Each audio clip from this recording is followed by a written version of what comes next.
Olá, tudo bem? Está no ar mais um episódio do Diálogo 360. Obrigada a você que está sempre por aqui, aguardando a divulgação dos vídeos e que está pronto para aprender junto comigo sobre tantos temas interessantes. A minha entrevista, ela é com propósito. E o objetivo é gerar insights preciosos, aqueles pensamentos que vão mudar a sua vida e mudar a vida das pessoas que estão ao seu redor. A gente quer levar essas pautas para o seu dia a dia, para os encontros com os amigos, os almoços, os jantares, para aquele bate-papo com as pessoas que você ama.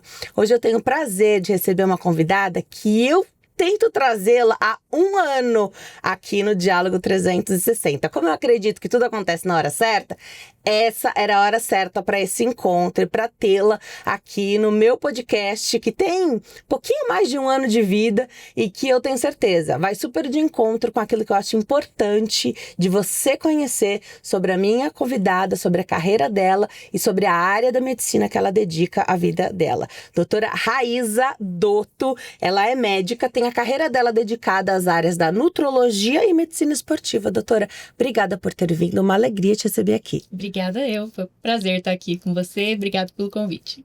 Doutora, então, para começar, a medicina do esporte ou medicina esportiva não é uma área da medicina muito conhecida.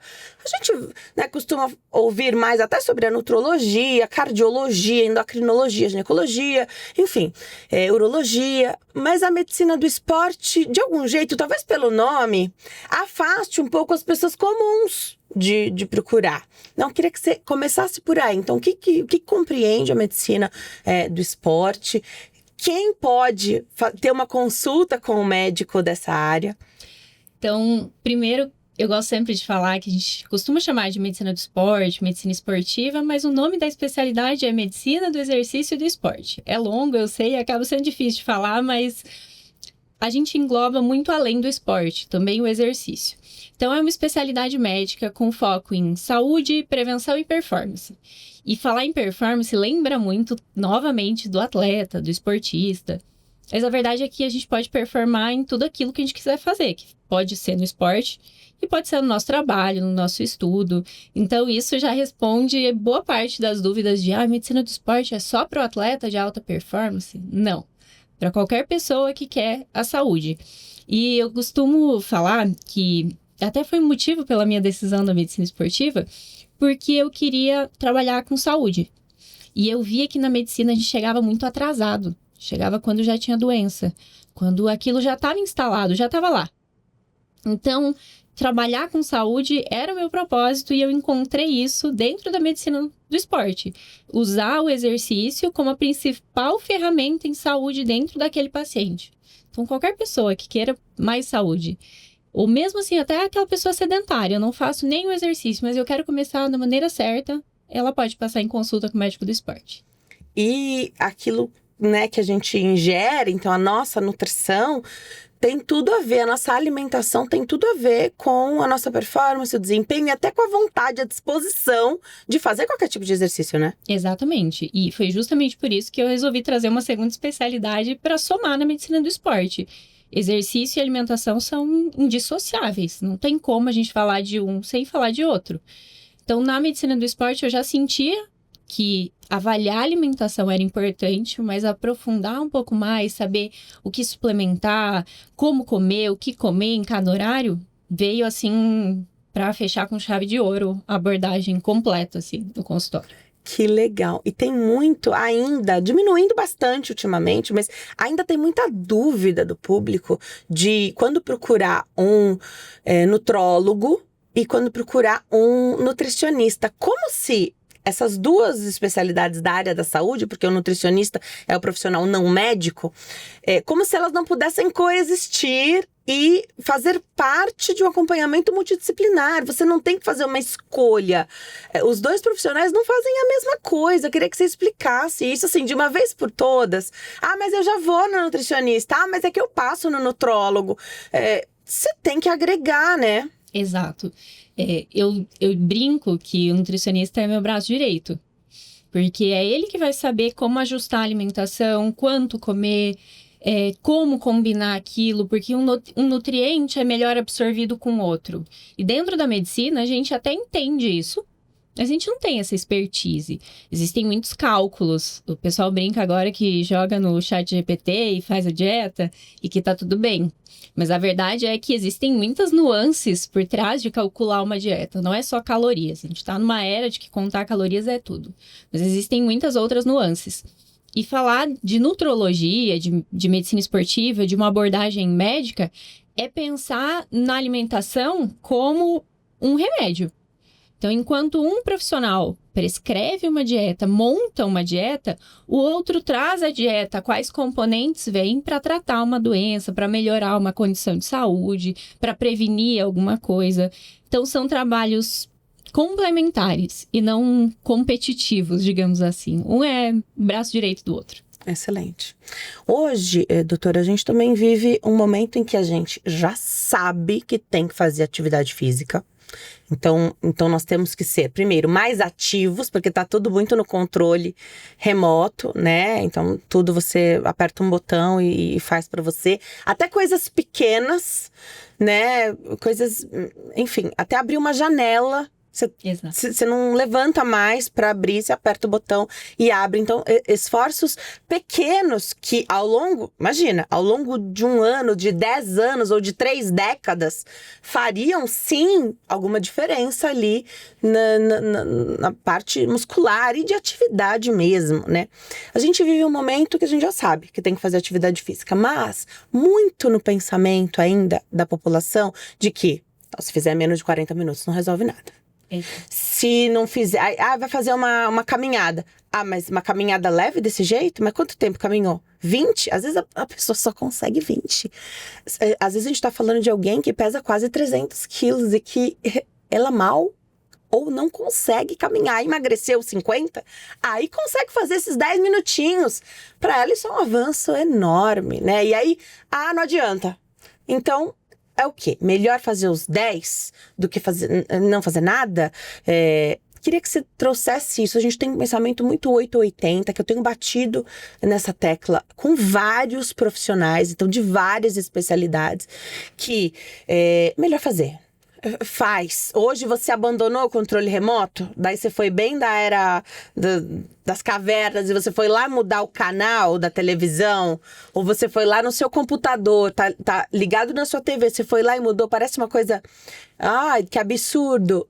Será que não traz um pouquinho mais de movimento pra vida, uma coisa assim, parece uma bobagem, né? Queria que você falasse um pouquinho sobre essa era que a gente vive, de saber que tem que fazer, mas se não fizer uma hora, não resolve nada. Se você não ficar extenuado, não resolveu, não adiantou nada, e aí você tá falando com um público que quer emagrecer, muitas vezes, que já tá cansado porque tentou 1001 dietas, 3 ou 4 medicamentos, né? Queria que você falasse sobre isso. Então, primeira coisa que, até quando eu entrei na especialidade, eu não sabia. Que era entender qual que é a diferença de atividade física, exercício físico e esporte. São coisas muito parecidas, que a gente usa como sinônimo, mas que não são a mesma coisa. Atividade física é aquilo que você faz ao longo do dia. Então, eu saí, deixei meu carro a 1 quadra daqui. E eu caminhei. Eu tô fazendo um exercício? Não necessariamente. Estou fazendo uma atividade física. O meu corpo tá queimando calorias para fazer uma atividade do dia a dia. Então, aquela pessoa que trabalha numa obra, limpando uma casa, ela tá fazendo uma atividade física. O exercício, ele é mais estruturado. Tem uma série, tem uma duração. Então, ele tá estruturado, tem um tempo planejado para aquilo. E aí, o esporte, que tem regra, é competitivo. E a gente tem que diferenciar também o que é o sedentarismo do comportamento sedentário. Sedentarismo é aquela pessoa que não faz nenhuma atividade física. E aí, se a gente for olhar pelas regras, são 150 minutos por semana. É tempo. É bastante tempo. E isso é de atividade aeróbia, tá? Tipo, é só de caminhada, de corrida, mais a musculação, mais o exercício de força. E o comportamento sedentário, ele diz respeito ao que a gente faz nas outras horas do nosso dia. Porque, eu fiz atividade física hoje. Fui lá, fiz 1 hora. Mas e o resto do dia? O que eu fiz ao longo do resto do dia? Provavelmente a gente vive numa era que a gente fica sentado. Pessoa que trabalha no escritório, ela pode fazer 2 horas de atividade física. Mas as outras horas, ela tá lá, paradinha, sentadinha, em repouso. Então, mesmo ela não sendo sedentária, ela tem um comportamento sedentário. E é aqui que entra os pequenos movimentos ao longo do dia. Que mesmo para quem não consegue fazer atividade física, porque tem uma rotina muito corrida, ou por causa que naquele dia ela não conseguiu, esses pequenos movimentos fazem muita diferença e tem estudos comprovando que reduz a mortalidade a longo prazo. Então, mesmo que você não consiga fazer atividade física hoje, eu consegui deixar meu carro uma quadra mais longe, eu vou caminhar uma quadra. Eu consegui subir 2 lances de escada, então eu não usei o elevador para subir 2 andares. Subi pelas escadas. Ou mesmo que, eu tô aqui sentada, vou levantar, vou dar uma alongadinha, vou encher minha garrafa de água, vou no banheiro. Fiz 10 agachamentos dentro do banheiro. Eu brinco que o banheiro é um excelente lugar quando você não consegue. Vai lá, dá uns pulinhos, faz um agachamento. Você já faz aquilo que a gente chama de exercise snacks, que são... Não existe uma tradução para o português, mas são os lanches de exercício. São pequenos movimentos ao longo do dia que fazem toda a diferença na saúde para você que pratica atividade física, mas principalmente para quem não pratica. Então, não precisa começar com 1 hora. Você começa com aquilo que você consegue e a gente tem uma tendência muito maior de ter sucesso a longo prazo quando o paciente começa aos poucos. Ele desiste menos quando ele começa aos poucos. Então, eu costumo dar esse recado para os meus colegas médicos. A gente aprende pouco a explicar. A gente sabe que tem que falar, olha, faz exercício, tá? Mas e aí, como é que eu faço? Então, você vai falar para o seu paciente, começa com 10 minutos. Depois, na semana que vem, você aumenta para 15. Na outra semana, para 20. Não começa querendo falar de 5 vezes por semana, 1 hora por dia. Provavelmente ele vai desistir. Muito mais fácil do que se ele começasse com 10 minutos 2 vezes na semana. Faz diferença dependendo do objetivo da pessoa? Porque aqui eu tô entendendo que é ouro a pessoa que não tem um problema com o peso, ela tá num peso confortável, saudável para ela, independente da questão estética, ela está num peso saudável e ela diz assim, não, eu quero me movimentar, eu quero introduzir o exercício na minha vida, a atividade na minha vida, ou até o esporte na minha vida, porque eu quero ser mais ativa e mais saudável ainda, né? Então vai fazer ali um ajuste na alimentação, mas ela já tá com o peso, tá favorável, tá? O peso tá ok para ela, não é uma questão. Ou da pessoa que não tá com peso bacana. E aí, começa com 10 minutos. E aí, a vida inteira ela ouviu, menos de 40 não traz resultado nenhum. Daí, ela faz 10 minutos, fica exausta, dá mais fome. E aí, ela vai se frustrando, né? E a gente sabe que para emagrecer, se você tiver uma dieta, não é o aconselhável. A doutora vai falar muito melhor do que eu, mas se a gente só fizer uma dieta regrada, emagrece. De que jeito? É outra história, né? Mas emagrece. Se você perde peso na balança, se você reduzir ali a ingestão dos alimentos, vai dar o resultado. É muito melhor fazer isso com atividade física. Queria que você comentasse o objetivo do paciente, se é diferente do engajamento, a adesão dele ao tratamento estabelecido e dessa questão das frustrações, porque dá muita frustração. Não é de um dia para o outro que você ganha peso, mas é de um dia para o outro que você quer perder, né? Se pudesse estalar os dedos e amanhã você já ter 10 quilos a menos, tenho certeza que você adoraria fazer isso e eu também. Queria que você comentasse um pouquinho. O objetivo, ele muda muito um planejamento daquilo que a gente vai fazer.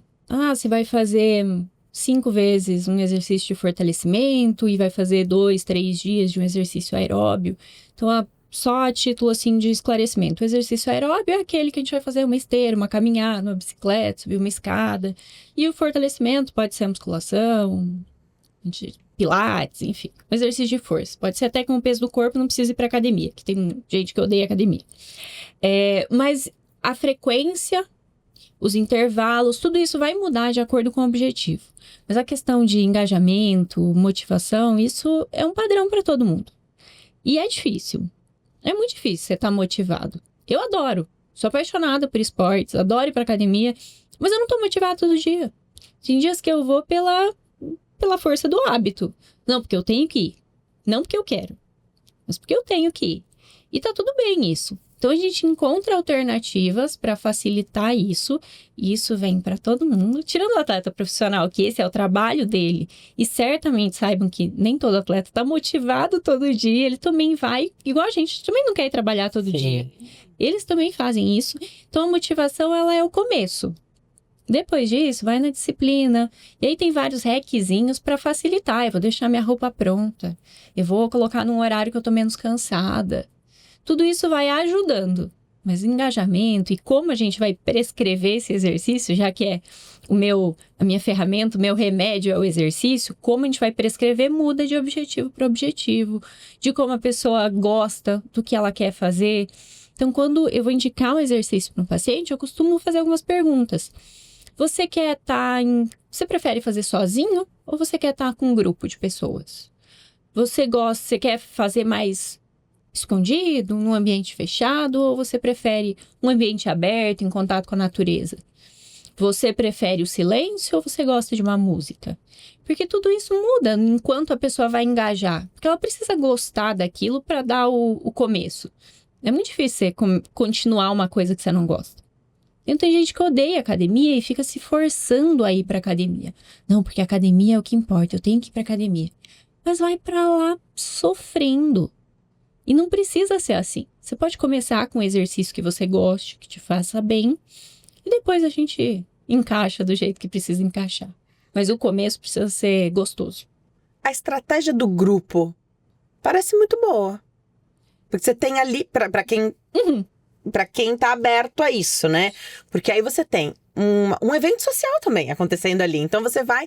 Às vezes você não tá tão afim de fazer atividade, mas você quer ver aquela pessoa que faz junto com você, trocar uma figurinha, né? Então, bater um papinho que faz super parte da atividade física em grupo, né?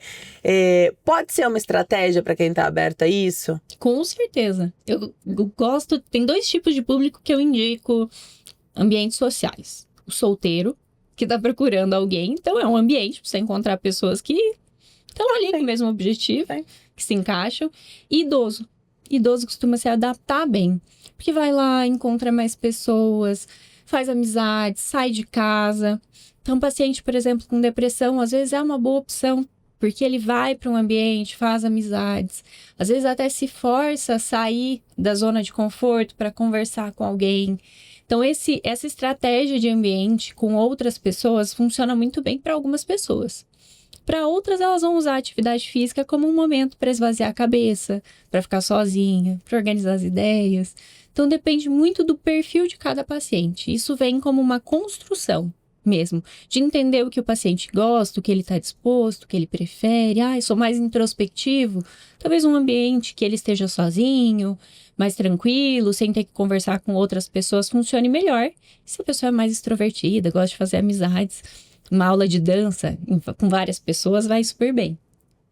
O que também não tira a possibilidade de você fazer uma coisa diferente aos finais de semana, por exemplo, né? Você vai pra academia todos os dias, é o que você gosta, mas no final de semana dá pra fazer o seu exercício, ainda passear com a família num parque. Então, a céu aberto, ainda pisar na grama descalço. Dizem que isso pode transformar a sua semana, o seu dia também, aquela coisa com a natureza, né? Exato, são possibilidades, assim. Existe aquilo que é o planejado, e aí tudo que você fizer além disso vem bem. Então, e mesmo essa ideia dos finais de semana, ela também encaixa muito para aquelas pessoas que não conseguem fazer atividade física durante a semana. Sabe que a rotina para alguns pacientes é muito corrida, acorda muito cedo. Aqui, por exemplo, a gente leva horas para chegar no trabalho. Então, sai muito cedo de casa, chega muito tarde, não tem tempo de aproveitar a família e durante a semana é praticamente impossível. Então, qual que é a orientação? Você vai se movimentar mais durante o dia. Então, você vai sair mais para pegar água, vai caminhar um pouco, vai almoçar caminhando, essas estratégias. E aos finais de semana, você vai fazer o exercício físico. Fazer 1 hora e meia, já vai para totalizar um tempo bom. Isso tem um bom resultado também. E você pode aproveitar esse final de semana para fazer uma atividade em família que envolva mais movimento. Então, eu vou levar meu filho para andar de bicicleta, vou jogar um futebol com os meus amigos, vou passear no parque. Tudo isso faz diferença. Pelo contrário, as pessoas acham que preciso ir todo dia, senão não tenho resultado. E às vezes a única coisa que ela consegue é fazer no final de semana. E tá tudo bem, tem como ter bons resultados. Talvez não chegar num shape incrível, mas pensando em saúde, a gente sabe que funciona. E aí, ao ar livre, melhor ainda. Para saúde, para cabeça, isso vai super bem. Você falou de um shape incrível, e aqui eu queria trazer isso. As redes sociais hoje nos aproximam de pessoas que são muito diferentes da gente, que têm vidas completamente diferentes das nossas, possibilidades financeiras, de tempo, de liberdade, de repente, geográfica, que você às vezes gostaria de ter, e você vê, né, a pessoa às vezes tá numa manhã ali, na orla de uma praia linda, você fala, se eu estivesse lá, eu também ia ter esse ânimo, essa disposição para uma corrida, algo que de repente não encaixa no seu dia. A coisa do corpo, da construção do corpo, do shape mesmo, também tem que ser um objetivo, assim, como um trabalho. Você acorda todo dia, você vai trabalhar, e a pessoa, para construir esse corpo, ela também precisa dessa disciplina. Talvez a mesma disciplina que você tenha no seu trabalho. Mas o dia de todo mundo tem 24 horas, mas a doutora já falou aqui, né? Então, nós estamos em São Paulo, para a gente se locomover aqui, fácil você perde 3, 4 horas por dia. E aí o seu trabalho, às vezes, já é mais longe, mais demorado, você trabalha mais horas por dia. Pensar aqui em médicos que fazem plantões, assim, que outras pessoas jamais conseguiriam ficar acordados tanto tempo. O dia não é o mesmo para todo mundo. A possibilidade das 24 horas de um dia não são as mesmas para todas as pessoas. Pode até ter o mesmo número de horas, mas a possibilidade é realmente muito diferente. Não é igual, não adianta. E aí você olha aquela pessoa, ela tá dedicada àquilo, né? Então é um homem, uma mulher, eles estão dedicados à alimentação, à suplementação, tudo. Tá muito voltada. A pessoa tá disciplinada, assim, como se fosse a entrega de um trabalho que você entrega na tua empresa. É o corpo dela no final do objetivo. Pode não encaixar na rotina de todo mundo, e esse pode não ser o sonho de todo mundo, mas aí você olha aquela pessoa e você fala, mas eu queria. Aí a gente entra numa questão que, quando a gente fala de imagem corporal, isso envolve um universo de coisas. É um assunto que eu particularmente gosto bastante. E quando a gente fala de como que a pessoa percebe o próprio corpo, isso envolve muitas coisas. Envolve questões culturais, de o que aquela sociedade considera bonito. Hoje a gente vive numa sociedade que prega por uma magreza. A gente vem caminhando aí para uma magreza extrema. Às vezes a gente já viveu ou conhece culturas que ter mais curvas é considerado até um sinal de bem-estar financeiro, digamos assim, de riqueza. Uhum. Porque é um país que passa muita fome, então você ter mais curvas é considerado você tem uma boa qualidade de vida. Então essa comparação, e a gente vê isso muito nas redes sociais, é muito complexa, porque dificilmente a pessoa se compara com a pessoa que tem a mesma rotina que ela. Eu me comparo com a blogueira, que faz só isso, que o foco dela, se for uma blogueira fitness ainda, ela trabalha com o corpo dela, ou com uma modelo que trabalha com o corpo, com a imagem dela, e aí você compara com a sua rotina. Você trabalha 12 horas por dia, aí você tem um filho, você tem um cachorro, você tem uma casa para cuidar, você tem um trabalho para entregar, você tem que estudar, você vai estudar um pouco mais. É outra realidade. E a gente se compara com aquilo. E falar em estética é uma dedicação diferente. Não dá pra gente mentir e falar, não, 20 minutos por dia você vai ter um corpo trincado, com 6 gominhos na barriga e um bíceps enorme, ou uma coxa marcada. São coisas diferentes, são dedicações diferentes. E nem sempre esse shape trincado, ele é saudável. Isso é uma outra coisa que a gente precisa falar, porque muita gente se vende como natural nas redes sociais, tipo, eu faço isso só comendo e treinando, mas na verdade ela tá ali usando outras coisas, até coisas que não são tão legais assim, e se vendendo como, se você quisesse, você também consegue. Consegue, mas não é assim tão simples quanto a gente prega. É possível? Super possível. Tem como? Tem. precisa de uma dedicação um pouco diferente do que se o foco for buscar mais saúde, bem-estar. É diferente, muito diferente.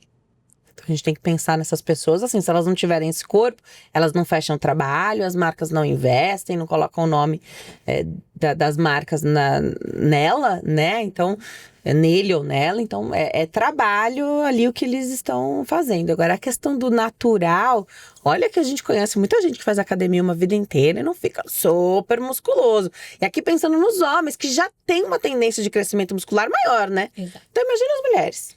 E aí cai aquele mito, a mulher não vai fazer musculação porque não quer crescer. Não é tão fácil assim que ganhe esse volume muscular a ponto de você ter medo de ficar com um aspecto mais masculino. Não, né? Se tá difícil pra quem quer ficar grande, imagina pra quem não quer. Verdade. Mulher tem uma dificuldade maior de ganhar massa muscular, principalmente ao longo da vida. Vai mudando ali o perfil hormonal e isso muda o ganho de massa muscular, de fato. E a mulher não tem uma tendência a ganhar tanta massa muscular. Tem algumas mulheres que sim. Mulher tem medo de ganhar braço. Não quer ficar braçuda, ficar fortona. Ah, doutora, eu não quero ficar grande. Quero ficar só slim. Só quero ficar definida. E aí eu costumo falar, gente, o que cresce e o que define é a mesma coisa.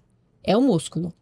Só que a diferença é que a grandona, ela cresceu bastante o músculo dela. Mulher grandona é difícil. E pra você definir, pra ficar grandona, o caminho é o mesmo. As estratégias que mudam um pouco.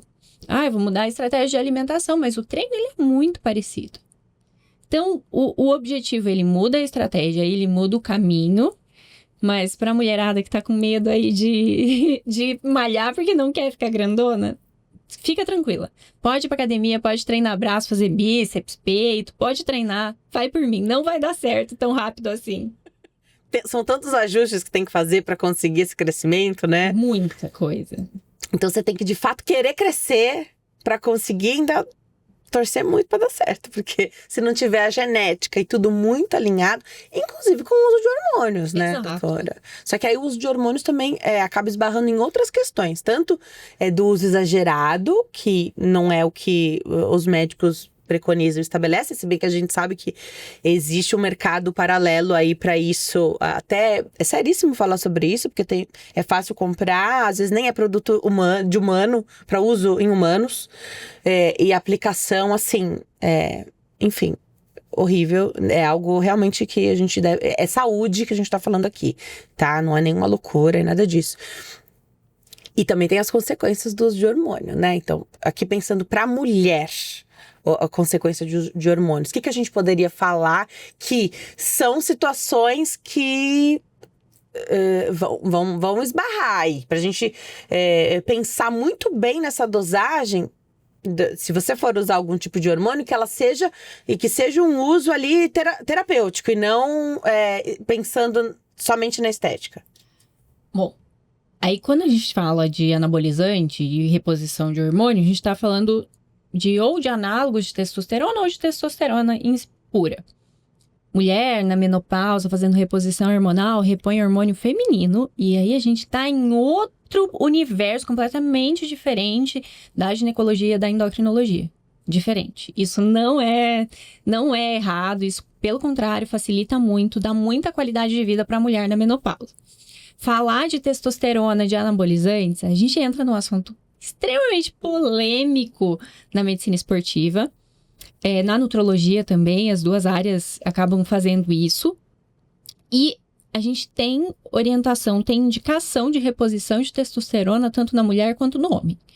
Indicações médicas por patologias e que, de fato, o risco de você usar é muito menor do que o benefício que aquela pessoa vai ter. Então, a gente precisa usar isso.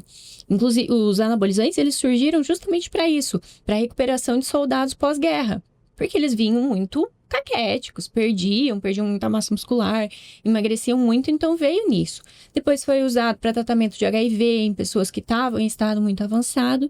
E aí, ao longo do tempo, passou a ser usado no esporte, que hoje é proibido, e passou a ser usado por atletas recreacionais. E quando a gente fala de indicação, muitas pessoas confundem. Fala, ai, nossa, eu tô cansado, ai, eu quero ganhar massa muscular. Isso é, inclusive, proibido pelo conselho, tá? Tem uma proibição do uso de hormônios para fins estéticos. Eles são completamente proibidos, justamente pelos riscos.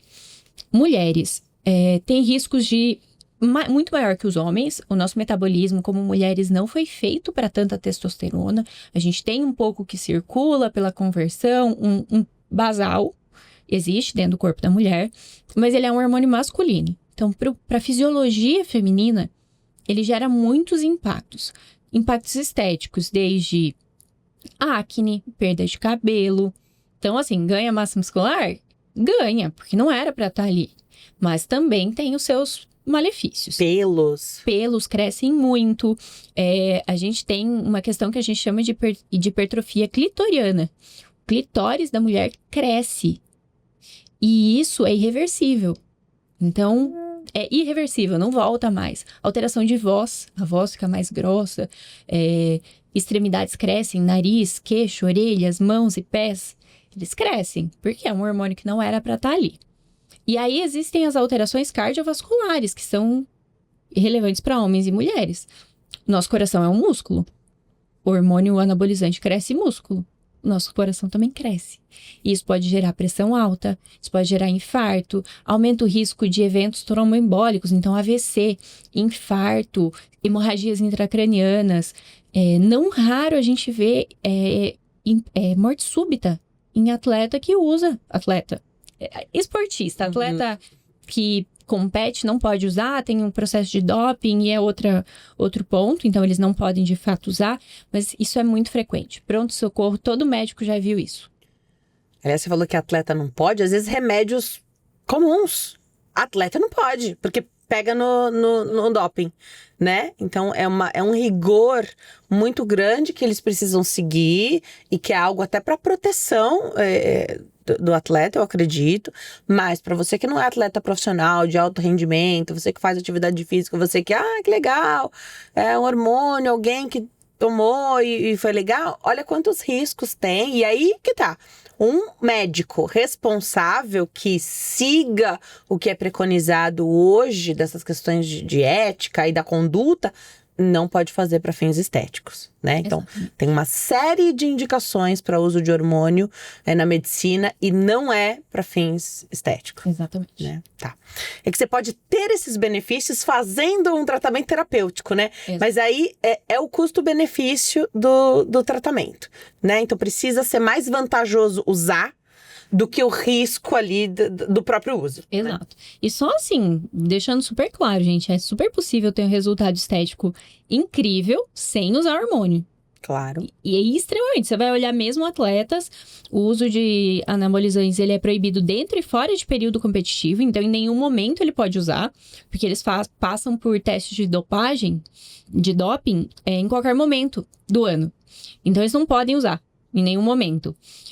E a gente vê corpos de atletas que são, né, esteticamente bonitos, né? Falar de corpo de atleta é muito variável, depende do esporte, mas a gente vê ali corpos de atletas que são muito desejados por pessoas comuns. Desejados, assim, esteticamente, né? Então, é possível, com alimentação, com atividade física, suplementando, tendo aí uma rotina, um rigor, um exercício bem estruturado, é possível. Não precisa ir para esses meios proibidos para alcançar o corpo que deseja. Se você pudesse dizer alguns mitos quando o assunto é nutrologia e performance física, o que você diria? Pensar em algo assim pra gente derrubar a partir de hoje.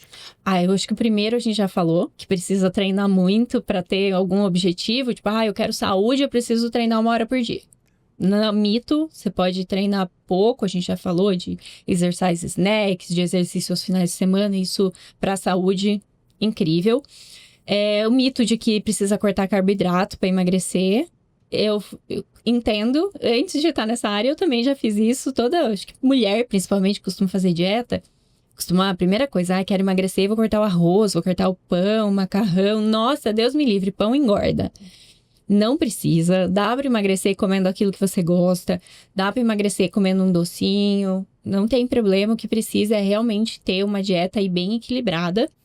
E o mito de que suplemento faz milagre. Todo mundo acha que existe uma pílula mágica que vai trazer resultado, tipo, uau, tomei e estou incrível. Legal você falar de suplementos. Suplementos custam caro. Suplementos precisam estar muito bem ajustados ali à rotina, dieta, exercício. E às vezes a pessoa quer começar, mas tem tanta coisa que vai deixando distante a possibilidade. A primeira delas que a gente já derrubou, que é o tempo de fazer o exercício, a atividade física. Então, só começa. A questão da alimentação, que você não precisa mudar completamente o que tem na sua casa. Imagina se você tivesse que fazer... a cesta básica já é tão cara. Imagina se você só pudesse comer X ou Y e que isso fosse inviabilizar financeiramente a sua dieta, né? Então, aqui pensando, não posso comprar nenhum suplemento, doutora. Nem whey, nem... Não vai dar. Se eu tiver que esperar esse dia de sobrar o dinheirinho para comprar o suplemento, poxa, então deixa pra lá, vai engordar mesmo e não vou fazer atividade física mesmo. Aí você joga todo o combo fora, né? Aí você não consegue fazer uma coisa, daí você joga todo o resto fora. Tudo bem, nesse momento não dá, ou porque você já tentou, aí você não gostou do suplemento, e aí ficou os potes econômicos, os que valem mais a pena, são os maiores, né? Aí você não se adaptou, venceu tudo, você jogou fora, dinheiro que você jogou fora. E aí, pode começar sem suplemento? Pode e deve. Suplemento é a cereja do bolo. Eu até já postei nas redes sociais, até uma figurinha que é um bolinho. É o bolo, então o bolo tá ali, alimentação, treino, sono, hidratação, isso é a base. A base precisa ser aquilo que a gente faz no dia a dia. Então é a comida de verdade. Arroz, feijão, pra que ter medo de arroz e feijão? Incrível, super completo. O prato padrão do brasileiro já é incrível. Tem proteína, tem legume, tem vegetal, arroz, feijão, incrível. Comida de verdade, exercício, dormir bem e se hidratar. Essa é a base. Suplemento é só a cerejinha, é só para dar aquele up final, é para aquela pessoa que quero ganhar mais massa muscular, quero performar no meu exercício, mas isso é muito depois. A gente acaba querendo passar com a carroça por cima dos bois. Preciso de um suplemento para começar, preciso de um monte de coisa para começar. Não precisa. Com o básico bem feito vence sempre. 100% das vezes o básico bem feito é o que dá o resultado. Faz mais de um ano que eu sigo a doutora no Instagram, e aí nesse ano eu tenho acompanhado, eu acompanho os stories dela, e eu vejo quando você diz que também foi fazer atividade física, que você não estava com tanta vontade, mas sempre reforçando a importância da constância. Então você não estava tão afim, a gente nunca se arrepende de ter feito, isso que é o sentimento legal do pós, né? Nunca se arrepende de ter ido, de ter feito atividade, às vezes não é no rendimento 100%, tá cansada, mas fez, e o importante é a constância. Dá para pensar isso em tudo? Para atividade física, também para alimentação, dos nossos hábitos, também dos pensamentos, né? Porque se você tem muitos pensamentos negativos, tudo vai dar errado. Às vezes você tá num cenário muito ruim, mas o nosso pensamento é aquilo que consegue transcender. Então, seja pela fé de que as coisas vão melhorar, ou de que aquelas coisas estão acontecendo porque tem um objetivo para acontecer. A gente tem uma força no pensamento, eu acredito, muito grande. Queria que você falasse um pouquinho sobre constância. Aí de tudo, né? Alimentar. A gente tem muitas ofertas de atividades sociais e tudo aqui envolve comida, né? No Brasil, tudo envolve comida. Então, você é o chato. Se você vai no passeio e você não come os snackzinhos ali que não tem nenhum saudável, você é o chato. Aí a sua turma bebe. Aí se você não tá com um copinho de bebida alcoólica na mão, você é o inconveniente que foi. Ali é melhor ter ficado em casa. Fala um pouquinho sobre constância e sobre falhar algumas vezes, porque a gente vai falhar, mas levantar e seguir de onde a gente tá, né? Não é estranho, Denise, que as pessoas chamam de chato e bitolado a pessoa que faz exercício, que não quer comer, não quer beber, não quer fazer essas coisas? E o normal é a pessoa que faz? Quem se cuida é bitolado, chato. Nossa, aquela pessoa lá tá louca. Agora só quer saber de malhar. Nossa senhora, perdi o amigo. E realmente, de fato, isso acontece. Mas quando a gente fala de constância, é possível ter os hábitos ali, sair com os amigos, comer e beber de vez em quando, é super possível. É só encontrar o equilíbrio. Você vai fazer bonitinho ali, boa parte dos dias, e aí um dia você vai sair com seus amigos, vai beber alguma coisa, vai comer uma coisa diferente. Super possível. Eu costumo passar para os meus pacientes algumas dicas de contenção de danos, digamos assim. Vai sair com seus amigos hoje, eu vou fazer uma refeição livre, né? Fora aí do que eu gostaria, que não é tão saudável. Comer uma fritura, uma massa, enfim, tá tudo bem. É possível encaixar isso. Até porque isso também faz parte de saúde. Vida social faz parte de saúde, as nossas amizades, tudo isso é importante. Então, encaixar, tenta aí, então, se exercitar também antes, tenta fazer boas escolhas. Todo lugar que você vai tem como fazer uma escolha melhor, tem como você se controlar. Se eu vou sair para uma festa, vou beber, então tenta intercalar com uma aguinha de vez em quando. Tudo isso é possível de associar com bons resultados estéticos e resultados de saúde sem nenhum problema. É só saber equilibrar. E a nossa sociedade, ela é justamente isso. Quando que foi a última vez que você saiu com alguém que não tinha comida envolvida? Alguém vai me visitar na minha casa. O que eu vou servir para essa pessoa? Vou fazer um bolinho, vou comprar um biscoitinho. Vou sair. Vamos sair para jantar? Vamos sair para almoçar? Tomar um café? Vamos no cinema? Mas vamos pegar uma pipoca. Sempre tem uma comida envolvida. Sempre, sempre tem. E dá para encaixar. E tem coisas que a gente não precisa abrir mão. Abrir mão daquela comida de mãe, abrir mão daquele momento com a família, com o parceiro, com os amigos. Isso é importante para a nossa saúde. Não adianta a gente querer se fechar numa bolha e falar, agora nunca mais. Que tá fadado também ao fracasso. Tudo aquilo que é proibido, a gente tem muito mais vontade de fazer. Então, se eu chegar para você e falar, tá proibido comer chocolate agora. Você vai salivar para um chocolate no mesmo momento. Porque é proibido. Até tem aquele ditado, né? Que o proibido é mais gostoso. Padrão. Então, dá para ser flexível, dá para encontrar estratégias e fazer um equilíbrio e ainda assim ter resultados. Como é que você enxerga, aqui pensando em quem quer estratégias para perder peso, porque realmente está em níveis de obesidade ou até sobrepeso, que já é um alerta hoje, já se trabalha também a partir do sobrepeso, né? Para quem busca uma estratégia medicamentosa, doutora, tudo bem? Porque a pessoa vai te contar a história, e normalmente quem busca o médico já buscou outros, já fez algumas estratégias, de repente a gente teve um boom agora, né, de novidades medicamentosas para o tratamento da obesidade, muito recente, mas se pensar uma década, um pouquinho mais de uma década atrás, a gente passou um tempo sem remédio, porque até sibutramina foi retirada por um momento ali da farmácia, né, então não podia. Queria que você comentasse um pouquinho sobre as estratégias medicamentosas para quem busca, que a pessoa quer fazer. Ela busca você porque ela tem muita vontade de um dia falar assim, agora eu só quero ser saudável. Mas nesse momento, para ela conseguir até fazer atividade física, até para ser mais ativa, ela precisa perder peso. A gente está falando aqui de públicos diversos, que pode ser 7, 10 quilos que estão te atrapalhando, ou alguém que precisa perder mais de 100. E isso hoje tem muito aqui no mundo inteiro, mas bastante aqui no Brasil. Queria que você falasse um pouquinho sobre as estratégias medicamentosas e como que isso pode estar alinhado a um tratamento visando a prescrição de atividade física junto, porque potencializa até, né, o resultado. Quando a gente fala de obesidade, a gente precisa lembrar que obesidade é uma doença, ela é progressiva, se não tratada, ela vai evoluir para níveis ainda mais severos. Então, existe realmente uma alteração fisiológica. Não é só fechar a boca. Obesidade não é só força de vontade. Tem gente que diz por aí, e é muito frequente você ver na internet, porque obesidade é falta de vergonha na cara.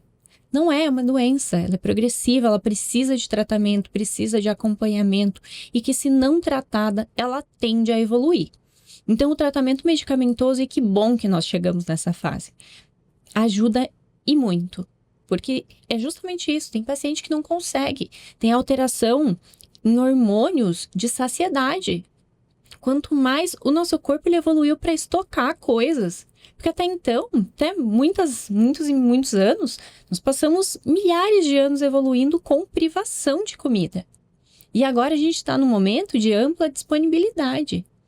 E além disso, questões genéticas, questões ambientais, questões sociais, que a gente já falou, tudo isso vem contribuindo com a obesidade. Então, tratar a obesidade, seja com mudança de estilo de vida, então, com dieta, com exercício físico, com mudança desses hábitos, que é fundamental para todo paciente que precisa tratar a obesidade. Isso precisa ser feito. É parte do tratamento. Não é opcional. Precisa ser feito. Mas a medicação, ela vem como um importantíssimo aliado. E eu fico muito feliz cada vez que lança alguma coisa nova. Porque isso quer dizer que outras estratégias vão ficar mais baratas. Que a partir do momento, agora recente foi o Mounjaro. Lançou o Mounjaro, a semaglutida, o Ozempic, o Wegovy, baixou o preço. Então isso torna essas medicações mais acessíveis. E assim, eu torço muito pelo dia que todo mundo vai conseguir ter acesso, porque ainda é uma medicação muito cara, é um tratamento que tem um custo elevado por mês, apesar de ter estratégias para baratear, então a gente consegue fazer doses diferentes, costumo fazer cálculo com os pacientes de cliques, então quanto custa cada clique, quanto custa cada dose, então a gente consegue fazer isso para tornar um pouco mais acessível, mas ainda é um tratamento caro. E aí, fora essas medicações injetáveis, que são as queridinhas do momento, a gente tem outras possibilidades que são um pouco mais acessíveis e que ainda assim ajudam muito. Então, a gente tem um arsenal terapêutico relevante e que vem para somar essa mudança de hábitos. Então, vou começar agora o tratamento. Praticar atividade física em conjunto com o tratamento medicamentoso da obesidade reduz a taxa de efeitos adversos. Então, quem usa Mounjaro, Ozempic, o Wegovy, costuma dizer que tem muita náusea, muita ânsia de vômito, fica muito cansado, tonto. E quem faz atividade física tem menos. Então, também ajuda a levar o tratamento mais a longo prazo. E a alimentação fundamental. É o principal ponto quando a gente fala em tratamento da obesidade, é a alimentação. Legal. Pensar aqui um pouquinho... já consegui lembrar de várias histórias, né? Então, pessoas que se lesionam muito fazendo atividade física, e aqui eu quero falar da alimentação. É possível, até através da alimentação, ajudar o nosso corpo a evitar, prevenir lesões. E pensar nesse novo grupo que tem agora, porque tem umas pessoas que querem fazer atividade física, e tem aquelas que não são profissionais, mas não dá para chamar de atleta propriamente, porque... Mas... a cada mês tem um campeonato diferente, é beach tênis, enfim. E aí a pessoa tá lá. Para o amadorismo é quase um rendimento, assim, ganha medalha, ganha troféu, leva isso muito a sério. Claro que a pessoa não quer lesionar, mas ela não tem o acompanhamento que o profissional tem. Da fisioterapia, de repente até um personal... de um médico que acompanhe de perto, afinar essa questão da alimentação com o nutricionista também. Queria que você falasse um pouquinho sobre a alimentação para prevenção ali de lesões e sobre esse grupo agora, que tem campeonato, eu acho super legal. As pessoas são apaixonadas, ninguém quer se machucar e às vezes a pessoa não sabe, assim, o pulo do gato. A gente chama essas pessoas de atleta amador. Porque ele não vive do esporte, mas ele vive para o esporte. Então, a gente vê pacientes que são atletas amadores, que têm a profissão deles. Então, eu trabalho 8 horas por dia e aí eu treino mais 2. Porque ele quer fazer um triatlo, um Ironman. Agora o boom do momento é o triatlo. Ou eu quero correr uma maratona, mas a pessoa não trabalha com aquilo. E esse paciente, aquilo que já é realidade para o atleta profissional, que é uma equipe multidisciplinar completa, com nutricionista, fisioterapeuta, preparador físico, médico, toda a suplementação, tipo uma equipe completa, acaba sendo uma necessidade para esse atleta amador. Porque ele quer competir, ele quer performar, ele quer ir bem, ele quer ficar bem, ele quer bater recordes. Então, ele precisa disso. E na alimentação, eu uso a analogia do carro. O nosso corpo, ele é um carro. Ele precisa do motor, que são ali nosso coração, nossos músculos. E ele precisa de combustível. E o combustível é a alimentação. Não vem de suplemento, vem de alimentação. E dentro da medicina esportiva e da nutrologia, a gente tem uma entidade que a gente chama de REDS, que é uma síndrome de baixa disponibilidade energética. É quando a gente tem uma balança de quanto a gente gasta e quanto a gente come, e ela está desequilibrada, a gente gasta mais do que come. E aí o corpo começa a entrar num modo sobrevivência.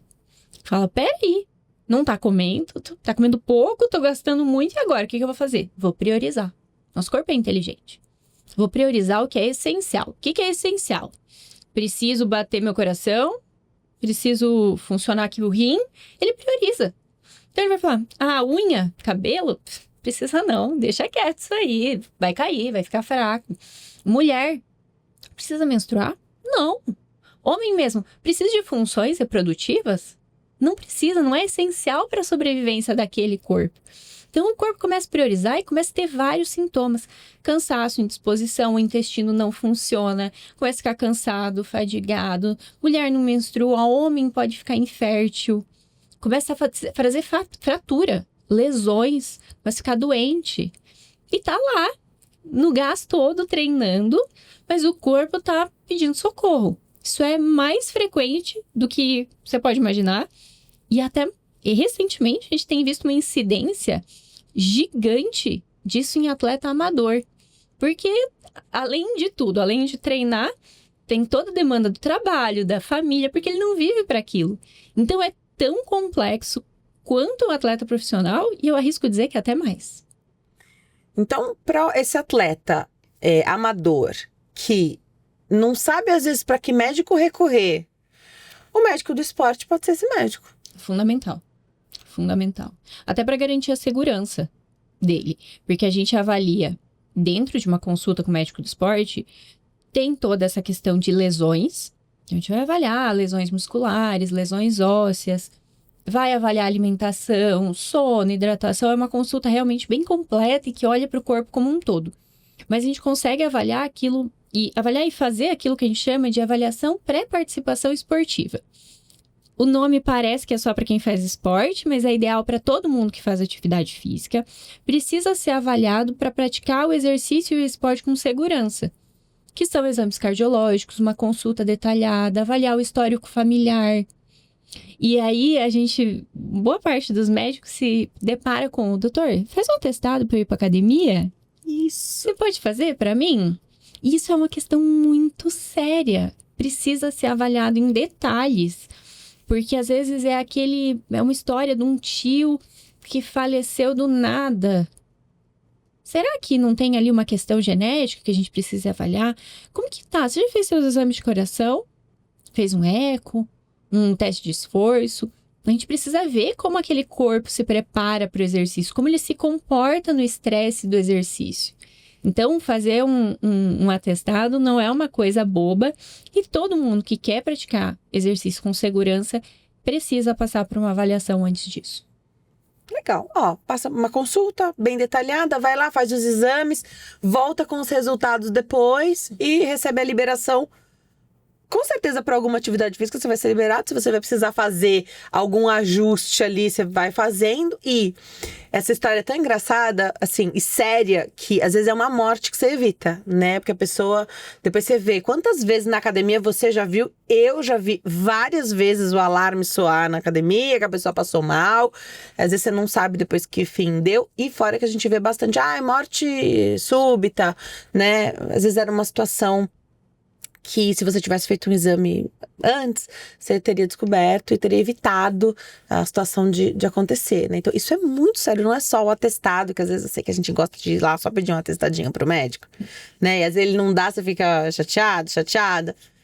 É uma questão ética também importante aqui, né? Então, faça todos os exames, respeite esse tempo. Não é que só vai poder fazer qualquer coisa quando tiver todos os resultados, né? Tenho certeza que alguma coisa faz, mas é aquela coisa mais extenuante, você espera um minutinho para ter o resultado dos exames. É isso que eu ia dizer. Você pode começar sem isso, tudo bem. Comece numa intensidade mais leve. Vai começando aos poucos, sem querer fazer loucura. E aí, no momento que for possível, passa por uma avaliação, pela sua segurança, pela sua saúde.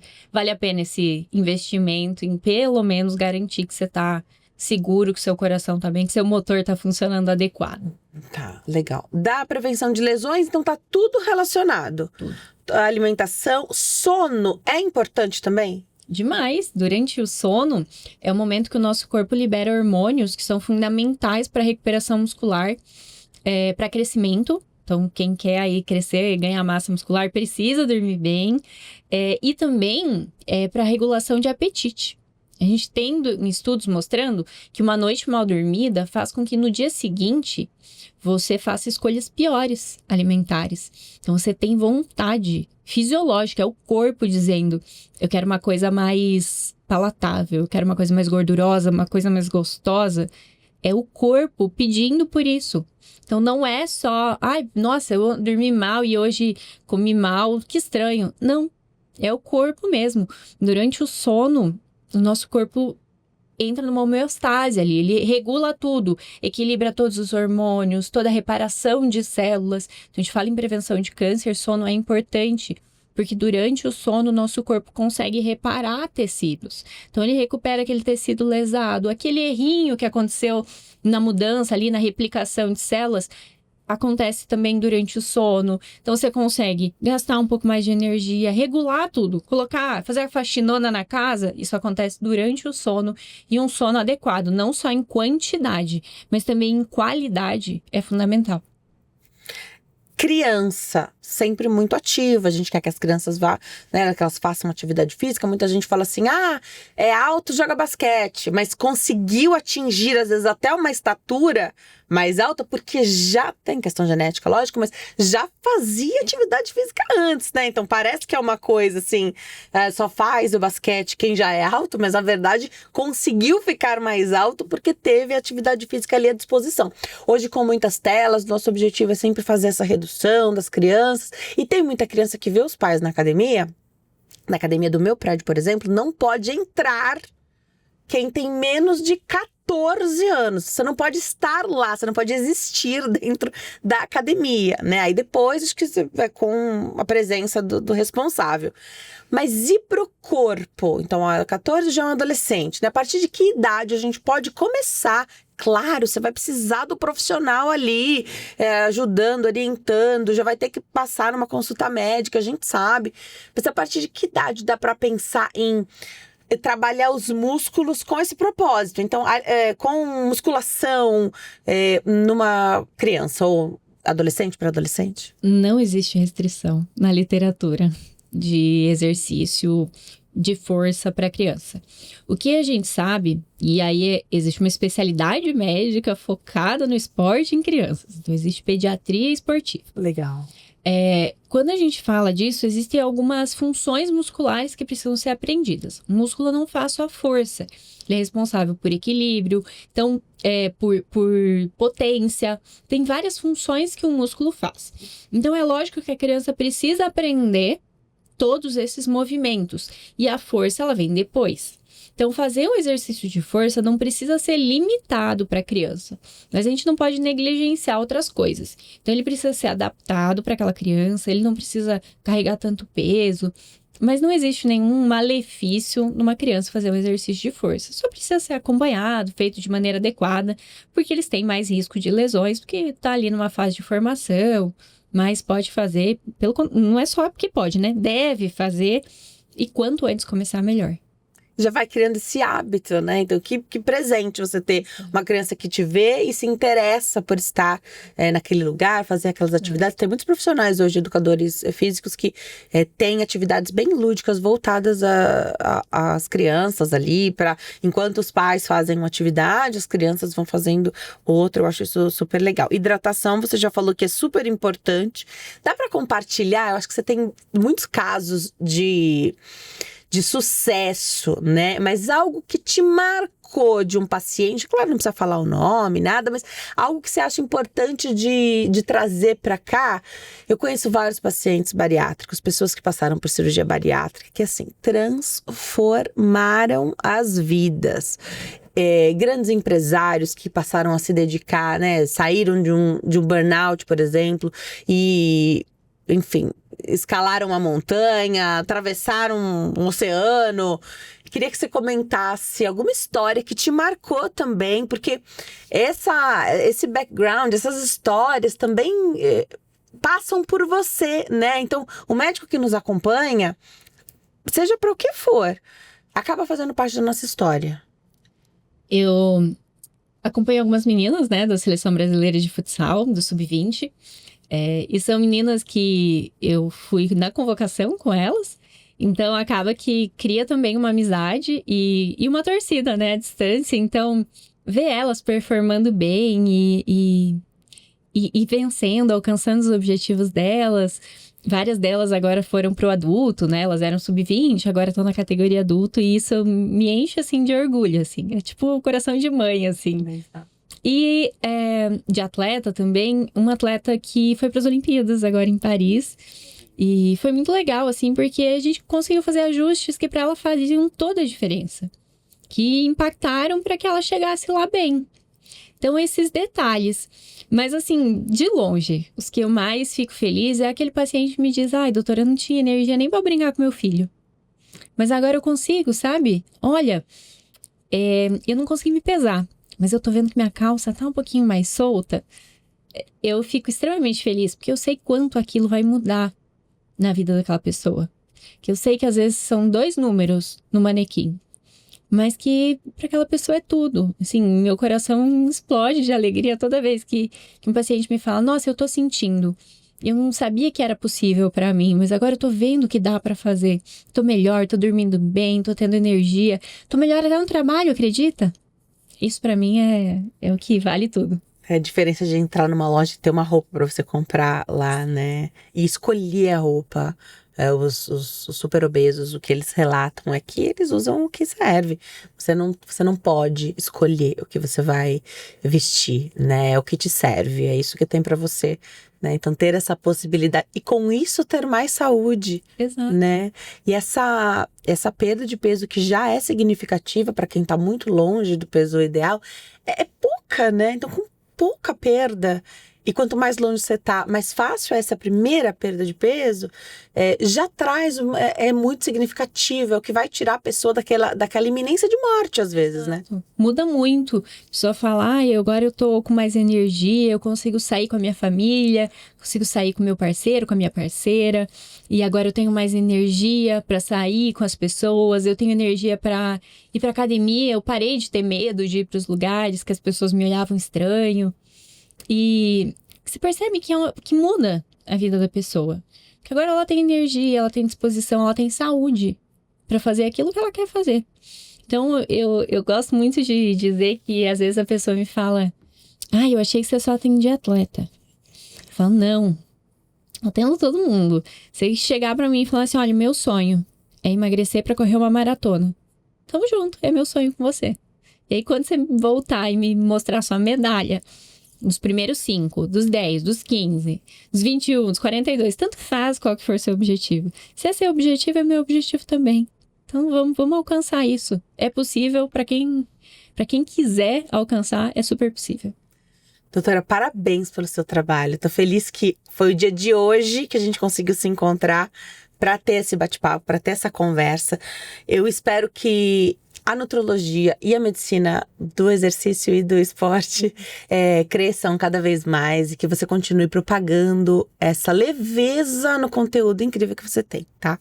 Vou passar os contatos já da doutora, mas primeiro eu quero presenteá-la com esse kit da Empório Magistral, que é a farmácia de manipulação que tá comigo desde o primeiro episódio aqui no Diálogo 360.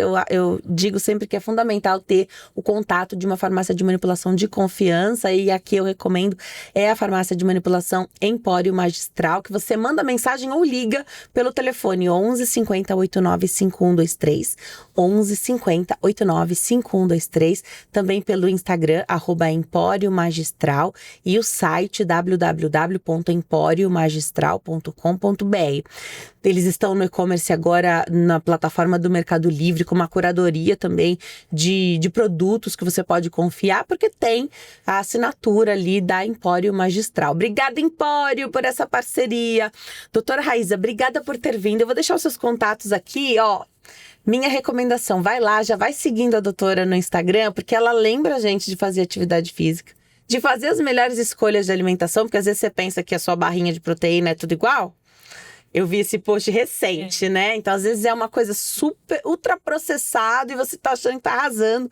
Uma mudança simples, né? É o mesmo produtinho ali que você vai conseguir desembalar, porque na correria, às vezes é isso que a gente precisa, mas que os ingredientes vão ser muito melhores, né? Então, essas escolhas também dela lembra da gente fazer. Obrigada, viu? @Raíza Dotto, do jeitinho que tá escrito na sua tela. Você entra lá, já segue a doutora no perfil dela, que você não vai se arrepender. E o telefone 11 91056 2030. 11 91056 2030. Dizem que a gente agora tá denunciando a idade pelo jeito que a gente fala o telefone celular. A pausa dramática. A pausa do 9. Eu não consigo falar de outro jeito. Eu separo o 9 do resto, que eu sou da época que não tinha esse 9 antes, né? Obrigada, Denise. Foi ótimo. Um papo maravilhoso. E só de poder propagar um pouco a ideia da medicina do esporte, da nutrologia, já fico muito feliz. Essa é a minha missão. Traduzir o que a gente já usa na alta performance para pessoas comuns. Tá fazendo isso muito bem, viu, doutora? Sua leveza num assunto que é tão importante realmente chama atenção. Por isso que eu fiz questão de ter você aqui. Doutora, vamos lá, vamos. Eu quero te entrevistar. Obrigada, viu? Obrigada, eu. Obrigada por confiar no meu trabalho. Obrigada a você, que tá sempre aqui, assim, disposto, como eu, a receber esse conteúdo que pode mudar a sua vida, te dar insights valiosos e ajudar as pessoas que estão ao seu redor. Tem um perfil novo do Instagram aqui para você seguir também, @diálogo360 oficial lá no Instagram. O comecinho desse perfil, então eu preciso da sua ajuda. Vai lá, segue o perfil, tem vários reels já com os cortes, e no meu perfil você já sabe, né? Tem uma enxurrada desses cortes também que eu faço em colaboração com os nossos convidados aqui, para que a gente consiga atingir o maior número de pessoas. A ideia é essa, levar a informação de qualidade para o maior número de pessoas que a gente conseguir. A vida é feita de diálogos e conexões, e eu te vejo no próximo episódio. Tchau!